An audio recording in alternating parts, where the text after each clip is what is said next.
నమస్తే, welcome to legend TV. ప్రస్తుతం మనతో పాటు జనార్దన్ గారు ఉన్నారు. మాట్లాడే ప్రయత్నం చేద్దాం. అశోక్ నగర్ మొత్తం కూడా ఖాళీ అయ్యే పరిస్థితులు కనపడతా ఉన్నాయి. ఎక్కడికక్కడ హాస్టల్స్ కావచ్చు, స్టడీ హాల్స్ కావచ్చు, అన్ని కూడా ఖాళీ అవుతున్న నేపథ్యంలో అసలు ఏం జరుగుతా ఉంది అశోక్ నగర్ లో కూడా మాట్లాడే ప్రయత్నం చేద్దాం. ఏంటి అసలు ఏం జరుగుతుంది అశోక్ నగర్ అంటే మొత్తం ఖాళీ అవుతాం అనేది వాస్తవమేనా? వాస్తవమేనా? ఈరోజు ఒక దుర్మార్గమైనటువంటి ఒక అంశాన్ని నిరుద్యోగులందరూ వింటున్నారు. ఈ దుర్మార్గం ఎందుకు దుర్మార్గం అంటున్నాం అంటే, ఆ రోజు బీఆర్ఎస్ ఉన్న ఉద్యోగాలను ఊడగొట్టింది. ఉన్న నలుగురికి ఉద్యోగాలు వచ్చినాయి. నలుగురికి ఉద్యోగాలు వస్తే 4 కోట్ల మందికి ఉద్యోగాలు వచ్చినట్టు అని అన్నారు. ఏ ఉద్యోగాలు ఊడగొట్టారంటే, ఆ రోజు విఆర్ఓ వ్యవస్థలో అవినీతి జరుగుతుందని చెప్పేసి ఆ రోజు అప్పుడున్నటువంటి ఒక ప్రభుత్వం ఒక నిర్ణయం తీసుకొని వాళ్ళని వేరే డిపార్ట్మెంట్లోకి పంపించి విఆర్ఓ వ్యవస్థను రద్దు చేసారు. ఆ రద్దు చేయడం వల్ల దాదాపు ఒక 20,000 ఉద్యోగాలు పోయినాయి. ఈ 20,000 ఉద్యోగాలు ఉన్న ఉద్యోగాలను ఊడగొట్టిండు. ఇంటికి ఒక ఉద్యోగం అని ఉన్న ఉద్యోగాలు ఊడగొట్టిరు అనేటువంటి చెప్పారు. మరి వాస్తవం అని ఆ రోజు మేము నమ్మినాం. మరి ఈరోజు మరి వాళ్ళందరినీ అకామిడేట్ చేసి వాళ్ళందరూ మంచిగా వాళ్ళ క్వాలిఫికేషన్ తగ్గట్టు ఉన్నతమైనటువంటి సీనియర్ అసిస్టెంట్లు, జూనియర్ అసిస్టెంట్లుగా రెవెన్యూ ఇన్స్పెక్టర్లు అంటే ఇవ్వలేదు. జూనియర్ సీనియర్ అసిస్టెంట్లు అట్లా ఇచ్చిర్రు.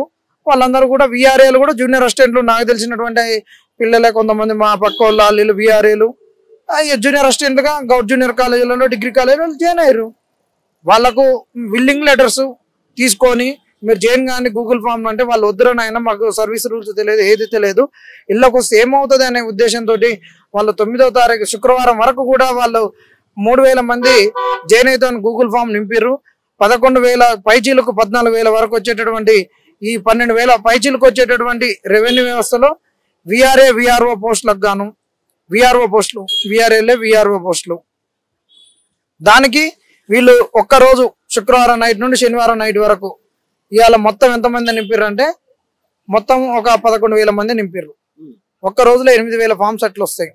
మరి ఈ ఉద్యోగాలను నువ్వు డైరెక్ట్ రిక్రూట్మెంట్ ద్వారా నింపాల్సింది. వాళ్ళని ఎందుకు ఇందులోకి తీసుకున్నావు? ఇప్పుడు ఉద్యోగాలు మాకు వచ్చే నువ్వు ఉద్యోగాలు ఊడగొట్టలేదా? మా ఉద్యోగాలు కాంగ్రెస్ ఊడగొట్టింది. నిరుద్యోగుల ఉద్యోగాలు కాంగ్రెస్ కొల్లగొడుతుంది. 2 లక్షల ఉద్యోగాలు ఇస్తామని చెప్పేసి ఇయ్యనటువంటి ఈ కాంగ్రెస్ మాకు రావాల్సిన ఉద్యోగాలను ఈరోజు కాంగ్రెస్ కొల్లగొట్టింది, ఊడగొట్టింది. కాబట్టి ఈ కాంగ్రెస్ ఉండొద్దు.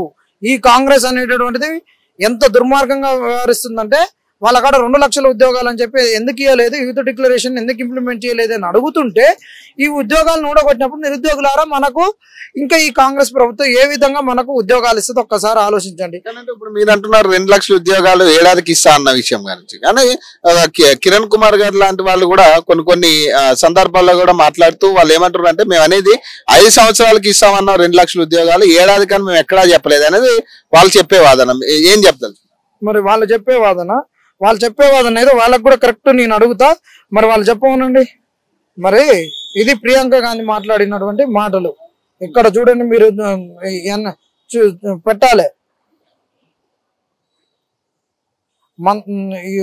ఇక్కడ 4 months unemployment the with in 1 year. ఇక్కడ చూడండి జాబ్ క్యాలెండర్. ఇక్కడ first page 2 lakhs vacancies with in 1 year. ఇది 2 లక్షల ఉద్యోగాలు ప్రియాంక గాంధీ చెప్పారు. మరి వాళ్ళు యూత్కి వాళ్ళు ఇచ్చినటువంటి మేనిఫెస్టోలో ఎలా అంటే, వాళ్ళు ఇచ్చిన మేనిఫెస్టోని మళ్ళీ అది కూడా వాళ్ళు ఇచ్చిన మేనిఫెస్టోలో ఇక్కడ చూడండి, పారదర్శకంగా మొదటి ఏడాదిలోనే 2 లక్షల ఉద్యోగాలు వాళ్ళు ఇచ్చిన మేనిఫెస్టోలో 9వ పేజీలో 10వ పేజీలో పెట్టినటువంటిది. ఈ 9వ పేజీలో ఉన్నటువంటి అంశాలు. మరి ఇంత ఒక ప్రియాంక గాంధీ గారితో చెప్పించి మేనిఫెస్టోలో పెట్టినాక 1 సంవత్సరంలో మేము అనలేదు, 5 ఏళ్ళ కానీ మరి తాగి మాట్లాడతారో తప్పి మాట్లాడతారో. వీళ్ళు మీడియా ముందుకు వచ్చినప్పుడు వీళ్ళకు డ్రంక్ టెస్ట్ చేయాలి. వీళ్ళకు అలా పైపు పెట్టించి ట్రాఫిక్ వాళ్ళు పెట్టించి మాట్లాడించుకోవాలి. మీరు కాంగ్రెస్ వాళ్ళు పోయేటప్పుడు నిరుద్యోగుల గురించి మాట్లాడేటప్పుడు ఒక్కసారి డ్రంక్ టెస్ట్ చేయించుకొని, డ్రంక్ అండ్ టెస్ట్ చేసుకొని మీరు మీడియా ముందు మాట్లాడండి. ఇష్టం వచ్చినట్టు మాట్లాడక ఆ పిల్లలు ఆధారాలు పెడుతున్నారు, తర్వాత సిగ్గుపోయేది మీరే అని అట్లా చెప్తే మంచిది. ఎందుకంటే వీళ్ళు తాగి మాట్లాడుతారు, ఎట్లా మాట్లాడుతారు అర్థం కావట్లేదు. మీరు కూడా ఇక్కడ ఉద్యమాలు చేసారు, మొన్నటి వరకు కూడా ఇక్కడ ఉద్యమాలు చేసారు. మాకు కావాల్సిన హక్కులు మీరు ఏదైతే చెప్పారో మాకు ఇవ్వండి అని కూడా మీరు ఇక్కడ ధర్నాలు, నర్సన్లు కూడా చేయడం జరిగింది.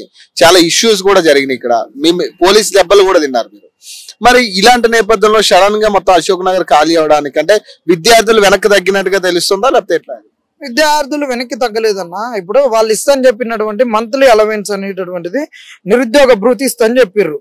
ఇక్కడ ప్రియాంక గాంధీతో చెప్పించిర్రు. అది ఆ ప్రియాంక గాంధీ గారితో చెప్పించిన దాంట్లో వీళ్ళు చేసినటువంటి ఇంకొక 2 మంత్లీ 4,000 ఇస్తామన్నారు అన్ఎంప్లాయ్మెంట్. Monthly 4,000 unemployment allowance. ఇది మరి ఈరోజు తెలుసు తెలంగాణ సమాజంలో ఇది వెనుకబడినటువంటి ప్రాంతం. తల్లిదండ్రులు కూడా కష్టపడుతూ సంపాదించేటటువంటిది ఇన్ని సంవత్సరాలు పెట్టలేరు. వీళ్ళు కూడా ఏదో ఒక ఉద్యోగాలు చేసుకోవాలి. అందరికి ఉద్యోగాలు రావు.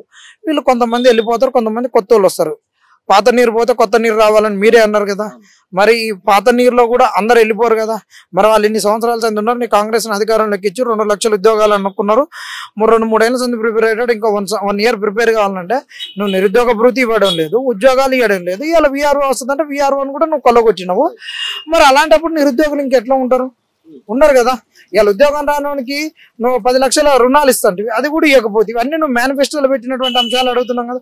ఏది ఇవ్వకుండా నిరుద్యోగులు నిండా ముంచినాక నువ్వు రైతులకు ఇస్తున్నారు, రైతు బంధు ఇవ్వకుండా అదన్నిటి కొల్లగొట్టి రైతు రుణమాఫీ కూడా అందరు చేయలేదు.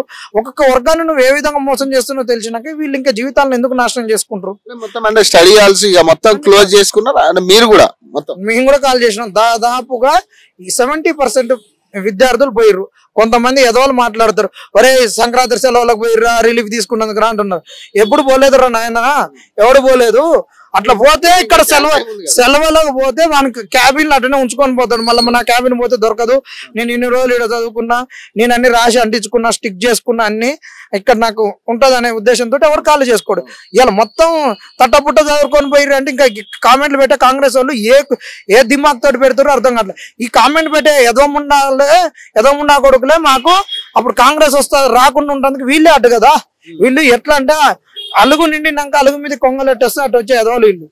వాళ్ళకు లోకం తీరు తెలియదు, బాధలు తెలియదు, నిరుద్యోగులు ఏమనుకుంటారో తెలియదు, రైతులు ఏమనుకుంటారో తెలియదు, సమాజం ఏమనుకుంటుంది తెలియదు. వెనకంగా ఉండి భజన కొట్టి వీళ్ళు ఉన్న రోజులు 5 ఏళ్ళు పనులు చేయించుకుంటారు, సంచులు నింపుకుంటారు. తర్వాత మళ్ళీ వీళ్ళకి రాజకీయ డబ్బు వచ్చింది కదా, వీళ్ళకి రాజకీయ అవకాశం కొరకు ఇంకొక పార్టీ కూడా గుంజుతాడు. నువ్వు జర ఎర్రకు బుర్రకు అయినావు కదా, డబ్బులు తిని జర నువ్వు పంచుతావు కదా, నువ్వు రా నా కాడికి రాను కానీ ఇంకొకరి కాడ ప్యాకేజ్ తీసుకొని పోయేటటువంటి ప్యాకేజీ రైళ్లు వీళ్ళు. నిజంగా రేవంత్ రెడ్డి గారు మీకు తెలుసో తెలియదో ఇప్పటికైనా సంవత్సరం తర్వాత రారి అంటున్నాము. ఈ రియాజు బల్మూరి ఇంకా కోదండరాం వీళ్ళు నిరుద్యోగులు మోసం చేసిర్రు. వాళ్ళని ఇక్కడ మంచిగా ఉండొచ్చు, నీకు మంచి మాటలు చెప్పొచ్చు, కానీ పుట్టి మునిగినాక నేను లేపేటోడు ఎవడు ఉండడు. ఇంత సిచ్యువేషన్ నిరుద్యోగులకు వచ్చాక అంటే ఖాళీ చేసి ఇంటికి వెళ్ళిపోవాల్సిన పరిస్థితులు వచ్చాక కూడా ఈ రియాజ్ కావచ్చు, బల్మూరి వెంకట్ కావచ్చు, కొంతమంది మీరు అంటున్నారు కోదండరాం రెడ్డి కావచ్చు, వీళ్ళందరూ ఎందుకు రావట్లేదు? అంటే ఇంత ఇక అయిపోయింది, ఖాళీ చేసి వెళ్ళిపోతున్నాం అనే స్థితి వచ్చాక కూడా మీరు మీడియా ముఖంగా కూడా చాలా సార్లు చెప్పారు, ఇక ఖాళీ చేస్తాం మాకు కూడా ఏం లేదు, ఇక ఉద్యోగాలు వస్తానన్న నమ్మకం లేదని. మరి అయినా కూడా వాళ్ళు కిందకి దిగొచ్చి అసలు ఏం జరిగింది మేము ఉన్నామని చెప్పాలి కదా. వాళ్ళే అసలు చేసిన కుట్రదారులే వాళ్ళు. అసలు వీళ్ళకు వేకెన్సీస్ పెంచొద్దు, జాబ్ క్యాలెండర్ ఇవ్వద్దు. ఇవాళ యూనివర్సిటీ లాగానే అశోక్ నగర్ లో పాపం ఉద్యమ కాలంలో ఉన్న వాళ్ళు గ్రూప్ 1 ప్రిపేర్ అవుతుందుకు వచ్చారు, మంచి తెలివి ఉన్న వాళ్ళు ఉన్నారు. వీళ్ళు నెట్నన్నా చేసి బలవంతంగా పంపించాలి. ఈ అశోక్ నగర్ కు రావద్దు, ఉన్న వాళ్ళని ఏదో ఊళ్ళలో చదివించేటట్టు చేయాలి, వీళ్ళను సైకలాజికల్ గా దెబ్బ కొట్టాలి, వీళ్ళు ప్రశ్నించేటోడు ఎవడు ఉండొద్దు అనేటటువంటి ఆ కుట్రకు పథక రచత చేసినటువంటి వాళ్ళు రియాజు, దాన్ని బల్మూరి వెంకట, కోదండరాములు వీళ్ళందరూ కలిసి గూడుపుటానికి ఇంప్లిమెంట్ చేసేసి ఏదో చేస్తున్నారు. కానీ పోయినా కానీ ఎక్కడ పోయినా కానీ నీ మీద నువ్వు చేసినటువంటి మోసాన్ని అదును చూసి పదును పెట్టి నీకు ఏం చేయాలో అది చేస్తారు కాంగ్రెస్ వాళ్ళు, అది తెలుసుకోరి. అసలు వీళ్ళు ఎవరండి? పోయినసారి వీళ్ళు ఎవరు? బల్మూరి 2-3 సార్లు దెబ్బలు తిన్నాడు. అసలు ఆయన కన్నా ముందు నర్సింగ్ అనే వ్యక్తి కదా కేసులు వేసింది. ఆ నర్సింగ్ ఎక్కడ పోయింది? అలా ఆ నర్సింగ్ కూడా ఏది ఇవ్వలేదు. వీళ్ళందరూ ఏంటంటే కుల బలమో, అంగబలమో, ఇంకొకరి బలమో లాబింగ్ చేసి తెచ్చుకున్నారు. రియాజ్ కు ఒక వేం నరేందర్ రెడ్డి ఉన్నాడు, ఆయనకు వచ్చేంత వరకు ఆయన జోక్కున్నాడు, ఆయన శిష్యుడు. వేం నరేందర్ రెడ్డి తలుచుకుంటే ఏమవుతుంది? అన్నీ అవుతాయి. రాద్దలుచుకుంటే దెబ్బలకు కొదవ అన్నట్టు వేం నరేందర్ రెడ్డి రేవంత్ రెడ్డి ఆత్మ, ఆయన తలుచుకున్నాడు, ఈయన పదవి ఇచ్చిండు. వాళ్ళందరికి పదవులు వచ్చినాయి, ఉద్యోగాలు వచ్చినట్టే కదా. మరి ఉద్యోగాలు రావాల్సిన వాళ్ళు మాకు రాలేదు. కాంగ్రెస్ మోసం చేసింది, దగా చేసింది. సిగ్గు లజ్జ మానం ఉంటే వచ్చి చెప్పానండి. 2 లక్షల ఉద్యోగాలు మేము చెప్పలేదని ఏ మంత్రి వచ్చి అంటారు? నాతోటి అనవానండి. వాళ్ళు ప్రియాంక గాంధీ ఇచ్చిన మేనిఫెస్టో పెడతా, వాళ్ళు ఇచ్చిన మేనిఫెస్టో యూత్ డిక్లరేషన్ పెడతా, మేనిఫెస్టో పెడతా, కాంగ్రెస్ ఇచ్చిన మేనిఫెస్టో వాళ్ళు ఇచ్చినవి పెట్టేస్తాం, అడుగుతాం. వీళ్ళు లత్కోర చేసిన పనులేందో మేము చెప్తాం. వీళ్ళు మమ్మల్ని ఎట్ట వాడుకొని వదిలేసిర్రో, ఎట్ట మోసం చేసిర్రో నిరుద్యోగులు చెప్తాం. వీడు ఎవడన్నా వస్తే కేసులు పెడతాం అది పెడతాం అని బెదిరించి అంటున్నారు. కానీ రియాజ్ ఆ రోజు నువ్వు ఒక్కని వచ్చినావు, గుర్తుపెట్టుకో. అలా కొంత నువ్వు మరి బల్మూరు మీరే ఎందుకు అంటున్నారు? మేము తిరిగిన అందరు కొట్లాడలేదా? ఎవడైనా అన్ని సమస్యలకు వచ్చేటోడు ఓర్చుకునేటోడు ఒక్కడు ఉంటాడు. ఎప్పుడైనా కొంతమందే వస్తారు, ఒకటేసారి అవసరం ఉన్నప్పుడు అందరూ. ఎట్లా మన అలుగు మీద చేపలు ఎట్ట దూకితే అలుగు మీద నుంచి మొత్తడి మీద చేపలు ఎట్ట దూకితే అట్లా దూకుతారు. మేము ఇంకా ఇప్పుడు నిరుద్యోగుల పక్షానే ఉన్నామంటున్నారు. మొన్న కూడా రియాజ్ మాట్లాడుతూ ఒక ఇంటర్వ్యూ నేనే చేశాను. ఆ ఇంటర్వ్యూలో మేము ఇదే క్వశ్చన్ అడిగా, మీరు మరి నిరుద్యోగుల పక్షాన్ని ఎందుకు నిలబడట్లేదంటే, ఖచ్చితంగా నేను నిరుద్యోగుల పక్షాన ఉన్నా, వాళ్ళతో టచ్ లో ఉన్నా, నేను ఇప్పటికీ కావాలంటే అశోక్ నగర్ వెళ్తాను. ఆయన అంతే అంటాడు. ఆయన ఇన్స్టిట్యూట్ కాడికి వస్తాడు, చెప్పుకుంటాడు, చేసే లంగ పథకంలో సంపాదించే సంపాదనకి ఇక నేను ఇక్కడ ఇది చేసుకుంటున్నా, నాకు డబ్బులు లేవు, ఏం లేదు, ఇంకా నాకు జీతం రాలేదని చెప్తాడు. ఆయన ఇంకొకటి అంటాడు, అసలు ఆయన నిరుద్యోగులు మా ఇంటే ఉన్నారు, కొంతమంది నిరుద్యోగులు ఏదో మీడియాలో మాట్లాడేటోళ్ళు మాయమాటలేరని కొంతమందిని ఉద్దేశించి అంటారు, అది అంటాడు. తర్వాత మేము చేస్తున్నాం అంటారు. బీఆర్ఎస్ వాడు కనీసము వాడికి చెప్పుకోవడానికి అవకాశం ఏం లేదు కదా. వీళ్ళ నిరుద్యోగులు అందరూ మా కాడికి వస్తున్నారు, చెప్పుకుంటున్నారు, మేము చేస్తున్నాము, కాంగ్రెస్ అనేది ఉద్యోగాలు ఇచ్చింది, వాడు కనీసము వాళ్ళ ఉద్యోగాలు ఇవ్వాలి, నోటిఫికేషన్ ఇచ్చిండు, వాళ్ళకి రాకుండా కొన్ని లీగల్ లిటిగేషన్ చేసిండు, అవన్నీ లేకుండా మేము చేసినాం. ఆయన చెప్పేది ఎప్పుడు ఇదే డబ్బా చెప్తాడు. ఎవరు చెప్పినా కాంగ్రెస్ వాడు ఇదే చెప్తాడు. మీరు 2 లక్షల ఉద్యోగాలు అన్నారు, అది ఇయ్యర్రా అని చెప్తున్నాము. మీరు అది ఈరి అని చెప్తున్నాము. నిరుద్యోగ భృతి అన్నారు, అది ఈరి. ఇలా ఉద్యోగాలు రాని వాళ్ళ పరిస్థితి ఏంది? మీరే చెప్పారు కదా, 10 లక్షల వడ్డీ లేని రుణాలు ఏది? స్కూటీలు అయ్యి ఆడపిల్లలకు డిగ్రీ పీజీ పిహెచ్డి చదువుకున్న వాళ్ళకి ఏది? నాన్ నెట్ వాళ్ళకు ఫెలోషిప్ ఏది? యూనివర్సిటీ రిక్రూట్మెంట్ ఏది? ఇవన్నీ అయ్యి వీటి గురించి మాట్లాడరి. ఈ మాట్లాడకుండా ఏదో అశోక్ నగర్ అని చెప్పేసి ఓడ మాట్లాడతాడని కాదు. దమ్ముంటే రారి, చెప్తాం, డేటాతో చెప్తా. మాట్లాడే ప్రయత్నం చేసారు అప్పుడు దాకా ఎవరైనా కానీ కనీసం వచ్చి రియాజ్ నన్ను ఫేస్ టు ఫేస్ పెట్టవను, బల్మూరు వెంకటనాలను పెట్టవను, నేను మాట్లాడతా. నువ్వు ఏ అంశాలు నువ్వు ఇవాళ 40,000 ఉద్యోగాలు ఇచ్చినావు, ఓకే, దానికి నేను సంతోషం. నువ్వు వాటిలలో లీగల్ లిటిగేషన్స్ క్లియర్ చేసి ఇచ్చినవా? రిలింక్విష్మెంట్ చేసి ఇచ్చినవా? 46 జీవోని రద్దు చేసి ఇచ్చినవా? చెప్పండి, ఏం చేసి ఇచ్చినావు? 29 జీవో తెచ్చినావు. మీకు వచ్చిన జడ్జిమెంట్ లో 29 జీవో తప్పు, రాజ్యాంగానికి ఇది అనుగుణంగా ఉందని రాసిరా, ఇది తప్పు అని చెప్పిండా? లేట్ అన్నారు. లేట్ అవుతుంది. మరి ఇదే లేట్ వచ్చినప్పుడు మరి అదేం నీకు కీ కేసులు అన్నారు కదా, మానవ తప్పిదం అని. పోరగాలరా నాయన, వీళ్ళు తినడానికి తిండి లేదు, అది లీగల్ గా వీళ్ళు కొద్దిగా తెలుసుకోవడానికి లేట్ అయిందని. మరి ఆ లేట్ నువ్వెందుకు కన్సిడర్ చేయలేదు? నీకు ఈ కేసు కానీ మానవ తప్పిదం అన్నావు, ఏతోటి పోల్చినావు, పోనీ అని చెప్పి వచ్చింది ఒక జడ్జిమెంట్. మరి అదే ఇక్కడ ఎందుకు రాలేదు?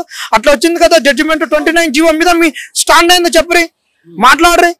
ఇన్ని రోజులు మీరు కొట్లాడరు కదా, దద్దమ్మలారా. కోర్టు చెప్పింది 29 జీవో సబు అని చెప్పింది అని చెప్పమంటే, కోర్టు కూడా అక్కడ 29 జీవో ఇది మంచిదా చెడ్డదని చెప్పలే కదా. మరి ఏమైంది? కేసు కూడా ఇక అయిపోయినట్టేనా అక్కడ? గవర్నమెంట్ అలసిపోయినాం. కోర్టు కూడా మాకు మెరిట్ లోకి వచ్చి జడ్జిమెంట్ ఇచ్చింది అంటున్నావు. కోర్టునే ప్రశ్నిస్తున్నా నేను. సుప్రీం కోర్టే అడిగింది కదా మానవ తప్పిదము అని. మా తప్పిదాన్ని ఇక్కడ లోయర్ కోర్టు ఎందుకు మానవ తప్పిదం అని ఎందుకు కన్సిడర్ చేయలేదు? ఎందుకు కన్సిడర్ చేసి కేసు యొక్క మెరిట్ లోకి ఎందుకు పోలేదు అంటున్నాం. మాకన్నా ముందు జరిగిన నీటిలో 2 అయితేనేమో వీళ్ళు కావాలని కాంగ్రెస్ వాళ్ళు బట్టలు చింపుకున్నాడుగా బల్మూరి, వాళ్ళకు కావాలని 2 క్వశ్చన్లకు రిలీజ్ చేయించారు కదా. మా కేసు 14 క్వశ్చన్ల కాడికి రిలీజ్ ఎందుకు కాలే? మా తర్వాత వచ్చిన కేసుకి ఎందుకు రిలీజ్ అయింది చెప్పండి. ఏందండి, కోర్టులు కూడా ఏమో అతీతం ఏం కాదు కదా. ఖచ్చితంగా రివ్యూస్ జరగాలి, కోర్టులను కూడా అడగాలి. మనం ఇచ్చిన డబ్బులతోటే పోతున్నాయి, ఇష్టం వచ్చిన జడ్జిమెంట్ ఇస్తారు. ఇక అది మేమేం చెప్పలేము. మేమేమంటున్నామంటే న్యాయమూర్తులు కూడా కొద్దిగా ఆలోచించండి. మీరు జడ్జిమెంట్లు ఇచ్చేటప్పుడు ఆలోచించండి. ఈ ఆలస్యంతో అన్యాయం న్యాయం అవుతుందా చెప్పండి. ఇప్పుడు నిరుద్యోగులు అనేటోళ్ళు చాలా అసలు ఏం లేకుండా 5 రూపాయల భోజనం తిని ఉండేటోళ్ళు కదా. మీరు అసలు సుమోటోగా తీసుకోవాలి కదా, ఎన్ని తప్పులు చేస్తారని. ఇది 3వ రాష్ట్రం. మొన్న కూడా చెనగాని దయాకర్ లాంటి వాళ్ళు ఏదో కృతజ్ఞత సభ అని చెప్పి, మానవతరాయ్ చెనగాని దయాకర్ వీళ్ళిద్దరు కూడా ఇలా కృతజ్ఞత సభ అని చెప్పి నిరుద్యోగులకి పక్షాన మేము కృతజ్ఞతలు చెప్తా ఉన్నాం కాంగ్రెస్ పార్టీకి అని చెప్తా ఉన్నారు. ఇది వాస్తవం అంటే యాక్సెప్ట్ చేస్తారా? ఆ కృతజ్ఞత సభ ఓటు చేస్తాడు చెప్పండి. కృతజ్ఞత సభ ఉద్యోగం వచ్చినప్పుడు కృతజ్ఞత పెట్టుకుంటాడు. కాంగ్రెస్ వాళ్ళు పెట్టుకుంటే అది కృతజ్ఞత ఎట్లయితుంది? ఇప్పుడు నీ బిడ్డ బర్త్డే చేసినావు, తల్లి తండ్రి చేస్తారు తప్ప ఇంకోటి చేస్తాడా? ఇప్పుడు వానికి ఉద్యోగం వచ్చినప్పుడు ఆడు చేయాలి. మళ్ళీ అల్ల కూడా ఇప్పుడు మానవతరాయ్ గారు చేసినాక చలగాని దగ్గర చేసారు. ఎందుకు చేస్తుర్రు? వాళ్ళకే పదవులు రాలేదు, వీళ్ళని కాంగ్రెస్ గుర్తించాలి, పదవులు ఇవ్వాలి. దానికి చేస్తున్నటువంటిది కృతజ్ఞత సభతోటి. వీళ్ళు కాంగ్రెస్ కాడ కృతజ్ఞులం మేము ఇంకా ఉన్నాం అని చెప్పేసి పదవులు తెచ్చుకోవడానికి. ఎవరు నిరుద్యోగుడు ఆర్గనైజ్ చేయలేదు కదా. ఎవరైనా ఇప్పుడు ఉద్యోగం వచ్చినోడు పోయి స్వీట్ ఇస్తాడు, ఉద్యోగం రానోడు ఏడ్చుకుంటూ కూర్చుంటాడు కదా. మరి ఉద్యోగం వచ్చినోడు నీ కృతజ్ఞత చెప్తాడు, ఉద్యోగం వచ్చినోడు తల్లిదండ్రుల కాళ్ళు మొక్కుతాడు, ఉద్యోగం వచ్చినోడు తిరుపతి కొండపై ఉండిలేస్తాడు, ఉద్యోగం వచ్చినోడు బాబాసాహెబ్ కృతజ్ఞత చెప్తాడు, ఉద్యోగం వచ్చినోడు కాంగ్రెస్ నువ్వు ఇచ్చినారో నాకు బీఆర్ఎస్ వాడు ఇన్ని రోజులే నిరుద్యోగుడు ఉద్యోగం మారినప్పుడు కృతజ్ఞత చెప్పాలి. కాంగ్రెస్ వాడు చెప్తే దాని అర్థమైంది వీళ్ళు ఇద్దరు చేసిరంటేనే కాంగ్రెస్ వాళ్ళు పోటీ పడి మమ్మల్ని పెట్టి నిరుద్యోగులను రాజకీయంగా ఉపయోగించుకుంటే రియాజ్కి ఒక పదవి వచ్చింది, కోదండరాంకి ఒక పదవి వచ్చింది, బల్మూర్కి ఒక పదవి వచ్చింది. ఇది పట్టుకుంటే అందరికి ఇది బంగారు బాతే, మాకు కూడా పదవులు వస్తాయని చేసింది. దాని గురించి ఎక్కువ మాట్లాడదు, ఏం రాదు, వాళ్ళకి పదవులు వస్తాయి కానీ మాకు ఉద్యోగాలు. అశోక్ నగర్ లో మరి నిరుద్యోగుల పరిస్థితి ఇంకా ఖాళీ చేసి వెళ్ళిపోవడేనా లేకపోతే ఎవరి పనులు వాళ్ళు అంతే కదా. ఇప్పుడు వీడికి వచ్చినాక జీవితాలు మారుతాయి అనుకుంటారు కానీ ఇంకా అప్పుల ఊబిలోకి మారవద్దు కదా, ఇంకా తల్లిదండ్రులకు భారం కావద్దు కదా, ఏదో మన జీవితం మనం చూసుకుందాం అనుకుంటున్నారు అంతే. Thank you.